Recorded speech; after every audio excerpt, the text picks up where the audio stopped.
Livre des Chroniques, quatrième partie, chapitre 17. Lorsque David habita dans sa maison, il dit au prophète Nathan, « Voici que moi j'habite dans une maison de cèdre, et l'arche de l'alliance de l'Éternel est sous des toiles de tente. » Nathan répondit à David, « Fais tout ce que tu as dans le cœur, car Dieu est avec toi. » Or, cette nuit-là, la parole de Dieu fut adressée à Nathan en ces mots. « Va dire à mon serviteur David, ainsi parle l'Éternel. Ce n'est pas toi qui me bâtiras la maison dans laquelle j'habiterai. Car je n'ai pas habité dans une maison depuis le jour où j'ai fait monter Israël jusqu'à aujourd'hui, mais j'ai été de tente en tente et de tabernacle en tabernacle. Partout où je me suis déplacé, avec tout Israël, ai-je dit un mot à l'un des juges d'Israël à qui j'avais ordonné de faire paître mon peuple, ai-je dit, « Pourquoi ne me bâtissez-vous pas une maison de cèdre ?» Maintenant tu parleras ainsi à mon serviteur David. Ainsi parle l'Éternel des armées. C'est moi qui t'ai pris au pâturage derrière le troupeau pour que tu sois le conducteur de mon peuple d'Israël. J'ai été avec toi partout où tu es allé, j'ai retranché tous tes ennemis devant toi et j'ai rendu ton nom semblable au nom des grands qui sont sur la terre. J'ai attribué une place à mon peuple d'Israël et je l'ai planté pour qu'il demeure et ne soit plus agité, pour que les hommes injustes ne commencent plus à abuser de lui comme autrefois et comme à l'époque où j'avais établi des juges sur mon peuple d'Israël. J'ai soumis tous tes ennemis. Je t'annonce que l'Éternel te bâtira une maison. Quand tes jours seront accomplis et que tu iras auprès de tes pères, je maintiendrai ta descendance après toi, l'un de tes fils, et j'affermirai son règne. Ce sera lui qui me bâtira une maison, et j'affermirai pour toujours son trône. Moi-même je serai pour lui un père, et lui, il sera pour moi un fils. Je ne retirerai pas ma bienveillance de lui, comme je l'ai retiré de celui qui t'a précédé. Je l'établirai pour toujours dans ma maison et dans mon royaume, et son trône sera pour toujours affermi. Nathan parla à David conformément à toutes ces paroles et à toute cette vision. Alors le roi David alla se présenter devant l'Éternel et dit, « Qui suis-je, Éternel Dieu, et qu'est-ce que ma maison pour que tu m'aies fait parvenir jusqu'ici ? C'est peu de choses à tes yeux, ô Dieu. Tu parles de la maison de ton serviteur pour des temps lointains. Tu portes les regards sur moi à la manière des hommes, toi qui es élevé, Éternel Dieu. » Que pourrait te dire encore David sur la gloire accordée à ton serviteur? Tu connais toi-même ton serviteur. Éternel, c'est à cause de ton serviteur et selon ton cœur que tu as fait toutes ces grandes choses pour les faire connaître. Éternel, nul n'est semblable à toi, il n'y a point de Dieu en dehors de toi, d'après tout ce que nous avons entendu de nos oreilles. Il y a une seule nation sur terre qui soit comme ton peuple d'Israël et que son Dieu soit allé libérer pour en faire son peuple. Pour ta renommée, tu as fait de grandes choses, des choses redoutables. Tu as chassé des nations devant ton peuple que tu avais libéré de l'Égypte. Tu as destiné ton peuple d'Israël à être ton peuple pour toujours. Et toi, Éternel, tu es devenu son Dieu. Maintenant, ô Éternel, que la parole que tu as prononcée sur ton serviteur et sur sa maison se confirme pour toujours. Agis selon ta parole. Elle se confirme afin que ton nom soit grand pour toujours et que l'on dise « L'Éternel des armées, le Dieu d'Israël, est un Dieu pour Israël. » Que la maison de David, ton serviteur, soit affermie devant toi. Car toi-même, ô mon Dieu, tu as fait à ton serviteur la révélation que tu lui fonderais une maison. C'est pourquoi ton serviteur a trouvé le courage de prier devant toi. Maintenant, ô Éternel, c'est toi qui es Dieu, et tu as annoncé ce bienfait à ton serviteur. Maintenant, tu as bien voulu bénir la maison de ton serviteur, afin qu'elle subsiste pour toujours devant toi, car ce que tu bénis, ô Éternel, est béni éternellement. Chapitre 18. Après cela, voici ce qui arriva. David battit les Philistins et les humilia. Il enleva de la main des Philistins Gath et ses dépendances. Il battit les Moabites, et les Moabites furent assujettis à David, soumis à un tribut.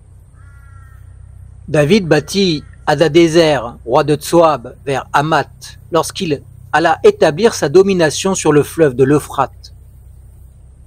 David lui prit 1000 chars, 7000 cavaliers et 20 000 fantassins. Il coupa les jarrets à tous les chevaux de trait, après en avoir conservé une centaine. Les Syriens de Damas vinrent au secours de Hadadézer, roi de Tsoba, et David battit 22 000 hommes. David mit des garnisons dans la Syrie de Damas, et les Syriens furent assujettis à David, soumis à un tribut. L'Éternel donna la victoire à David partout où il allait. David prit les boucliers d'or qu'avaient les serviteurs de Hadadézer et les apporta à Jérusalem. David prit encore une très grande quantité de bronze à Tibat, à Koun, ville de Hadadézer. Salomon en fit la mer de bronze, les colonnes et les objets de bronze. Touhou, roi de Hamath, apprit que David avait battu toute l'armée d'Hadadézer, roi de Tsoba. Il envoya son fils Adoram vers le roi David pour le saluer et le féliciter d'avoir attaqué Hadadézer et de l'avoir battu. Car Touhou était en guerre avec Hadadézer. Il envoya aussi toutes sortes d'objets d'or, d'argent et de bronze.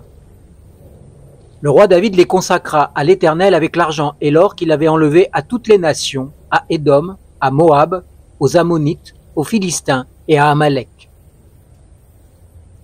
Abishai, fils de Tserouia, bâtit dans la vallée du Sel 18 000 Édomites. Il mit des garnisons dans Édom, et tout Édom fut assujetti à David. L'Éternel donnait la victoire à David partout où il allait. David régna sur tout Israël. Il faisait droit et justice à tout son peuple. Joab, fils de Tserouia, commandait l'armée. Josaphat, fils d'Aïloud, était archiviste. Tsadok, fils d'Aïtoub, et Abimelech, fils d'Abiatar, étaient sacrificateurs. Shavoa était secrétaire. Benayahu, fils de Yehoyada, était chef des Kérétiens et des Phéléciens. Et les fils de David avaient le premier rang auprès du roi. Chapitre 19. Après cela, voici ce qui arriva. Nahash, roi des Ammonites, mourut et son fils régna à sa place. David dit: J'userai de bienveillance envers Aoun, fils de Nahash, car son père a usé de bienveillance à mon égard. David envoya des messagers pour le consoler au sujet de son père. Les serviteurs de David arrivèrent dans le pays des Ammonites auprès de Aoun pour le consoler, mais les ministres des Ammonites dirent à Aoun: Penses-tu que ce soit pour honorer ton père que David t'envoie des consolateurs? N'est-ce pas pour reconnaître, pour bouleverser et pour espionner le pays que ses serviteurs sont venus auprès de toi? Alors Aoun saisit les serviteurs de David, les fit raser et fit couper leurs habits par le milieu jusqu'à l'aine. Puis il les renvoya. On vint faire un rapport sur ces hommes à David qui envoya des gens à leur rencontre, car ces hommes étaient dans une grande confusion, et le roi leur fit dire: Restez à Jéricho jusqu'à ce que votre barbe ait repoussé, puis vous reviendrez. Les Ammonites virent qu'ils s'étaient rendus odieux à David et à Noun, et les Ammonites envoyèrent 1000 talents d'argent pour enrôler à leur solde des chars et des cavaliers chez les Syriens de Mésopotamie et chez les Syriens de Maaka et de Tsoba. Ils enrôlèrent à leur solde 32 000 chars et le roi de Maaka avec son peuple, lesquels vinrent camper devant Médéba. Les Ammonites sortirent de leur ville, se rassemblèrent et marchèrent au combat. David la prit et envoya contre Joab et toute l'armée, les hommes vaillants. Les Ammonites sortirent et se rangèrent en ordre de bataille à l'entrée de la ville. Les rois qui étaient venus étaient à part dans la campagne. Joab vit qu'il aurait un front de bataille par devant et par derrière. Il fit alors un choix dans l'élite d'Israël et se rangea face aux Syriens. Il plaça sous le commandement de son frère Abishai le reste du peuple et ils se rangèrent face aux Ammonites. Il dit, « Si les Syriens sont plus forts que moi, tu viendras à mon secours. Et si les Ammonites sont plus forts que toi, je te porterai secours. Sois fort, fortifions-nous pour notre peuple et pour les villes de notre Dieu, et que l'Éternel fasse ce qui lui semblera bon. » Joab s'avança avec le peuple qui l'accompagnait pour attaquer les Syriens qui s'enfuirent devant lui. Les Ammonites virent que les Syriens s'étaient enfuis. Ils s'enfuirent aussi devant Abishai, frère de Joab, et rentrèrent dans la ville et Joab se rendit à Jérusalem. Les Syriens, voyant qu'ils avaient été battus par Israël, envoyèrent des messagers pour mobiliser les Syriens qui étaient de l'autre côté du fleuve.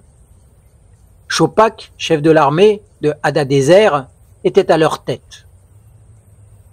On en fit le rapport à David qui assembla tout Israël, passa le Jourdain, arriva près d'eux et se rangea en bataille contre eux. David se rangea en bataille contre les Syriens qui combattirent contre lui. Les Syriens s'enfuirent devant Israël. Et David leur tua les troupes de 7000 chars et 40 000 hommes de pied, et il fit mourir Shopach, chef de l'armée.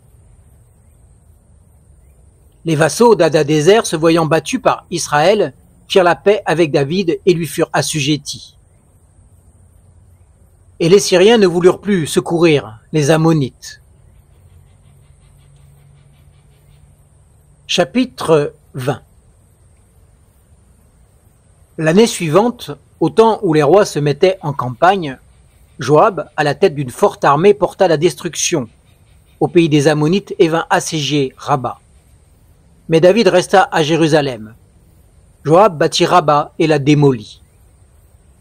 David prit la couronne de la tête de son roi et la trouva du poids d'un talent d'or. Elle était gardée d'une pierre précieuse.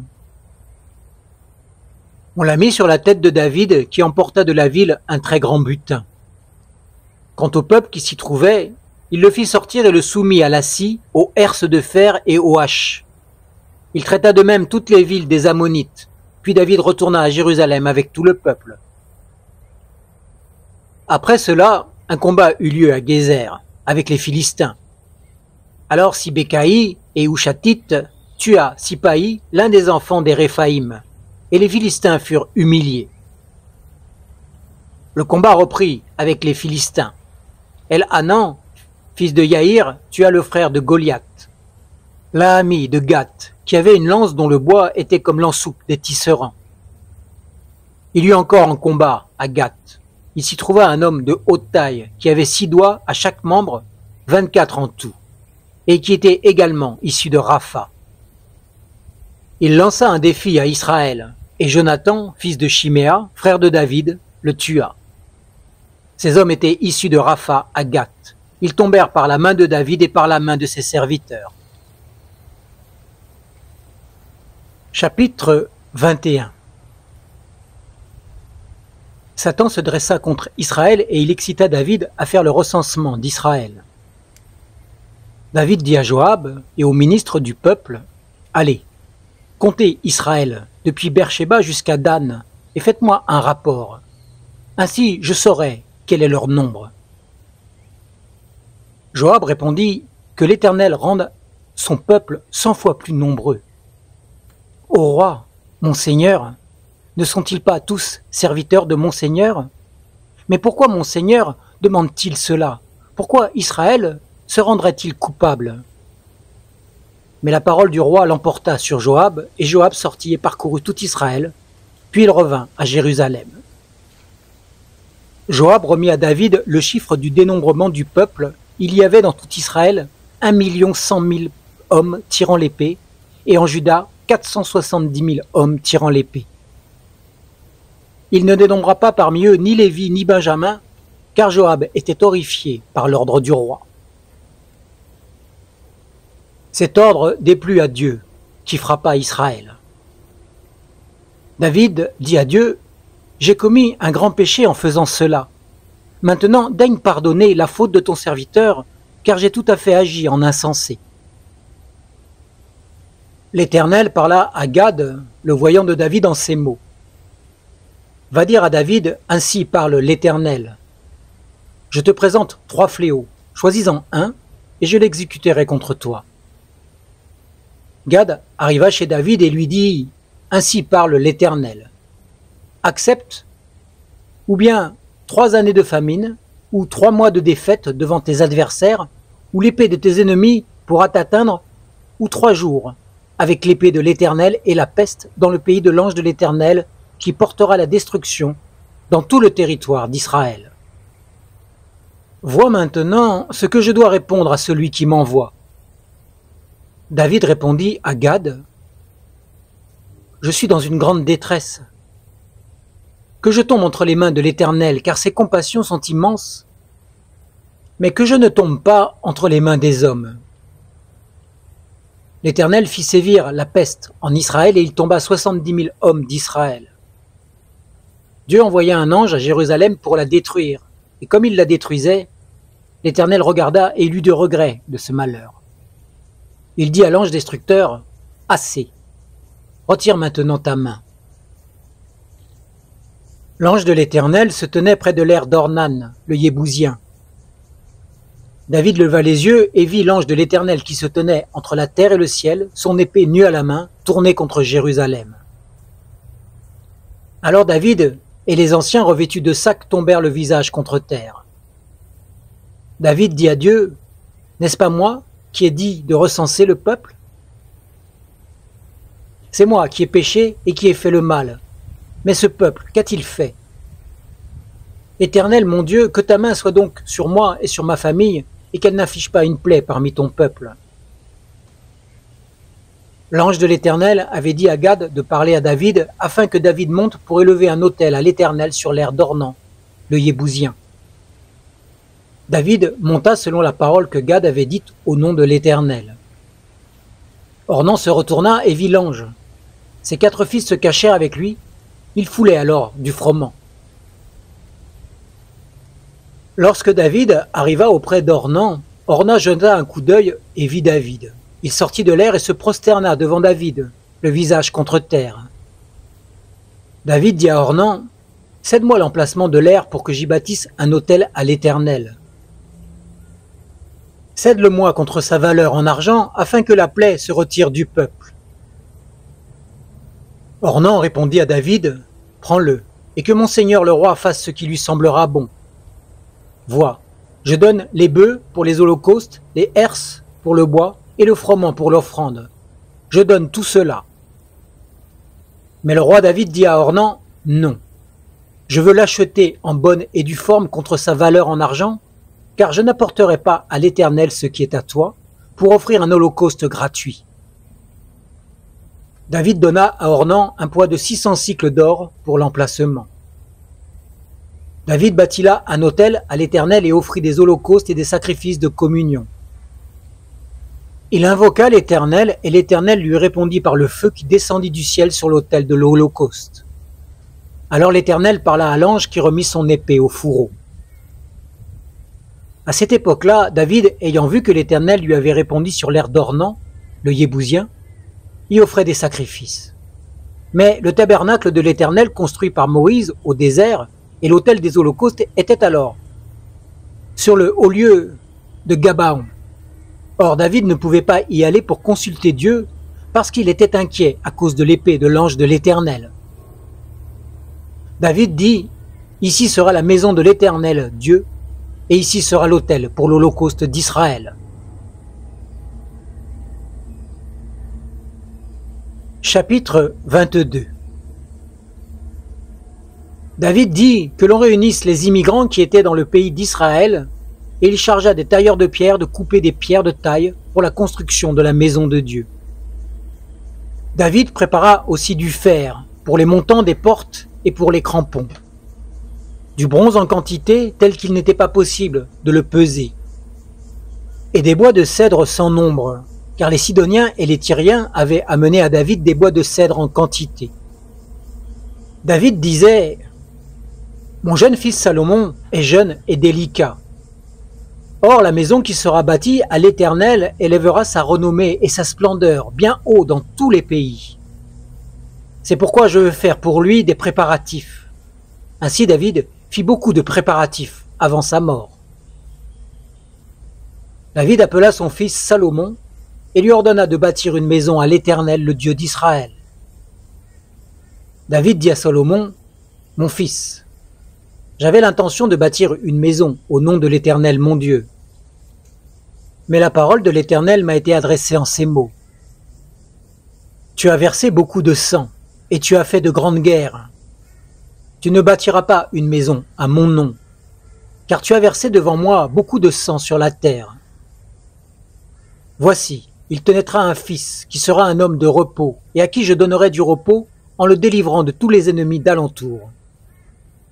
Car Salomon sera son nom et j'accorderai la paix de la tranquillité à Israël pendant sa vie. Ce sera lui qui bâtira une maison à mon nom. Il sera pour moi un fils et je serai pour lui un père. Et j'affermirai pour toujours son trône royal en Israël. Maintenant, mon fils, que l'Éternel soit avec toi, afin que tu aies du succès et que tu bâtisses la maison de l'Éternel ton Dieu, comme il l'a déclaré à ton égard.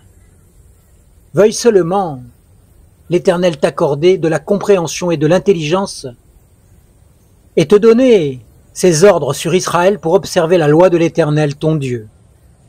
Alors tu auras du succès si tu observes et tu mets en pratique les prescriptions et les ordonnances que l'Éternel a commandées à Moïse pour Israël. Fortifie-toi, prends courage, sois sans crainte et ne t'épouvante pas. Voici ce que, par mes efforts, j'ai préparé pour la maison de l'Éternel. 100 000 talents d'or, 1000 milliers de talents d'argent. Quant au bronze et au fer, il n'est pas possible de le peser tant il y en a. J'ai aussi préparé du bois et des pierres, et tu en ajouteras encore. Tu as auprès de toi un grand nombre d'ouvriers, des tailleurs de pierre, des sculpteurs sur pierre et sur bois, et des hommes habiles dans toute espèce d'ouvrage. L'or, l'argent, le bronze et le fer sont sans nombre. Lève-toi et agis, et que l'Éternel soit avec toi. David ordonna à tous les ministres d'Israël de venir en aide à son fils Salomon. L'Éternel, votre Dieu, n'est-il pas avec vous et ne vous a-t-il pas donné du repos de tous côtés? Car il a livré entre mes mains les habitants du pays, et le pays les a soumis devant l'Éternel et devant son peuple. Appliquez maintenant votre cœur et votre âme à chercher l'Éternel, votre Dieu. Levez-vous et bâtissez le sanctuaire de l'Éternel Dieu, afin d'amener l'arche de l'alliance de l'Éternel et les objets consacrés à Dieu dans la maison qui sera bâtie au nom de l'Éternel. Fin de la 4e partie du livre des Chroniques.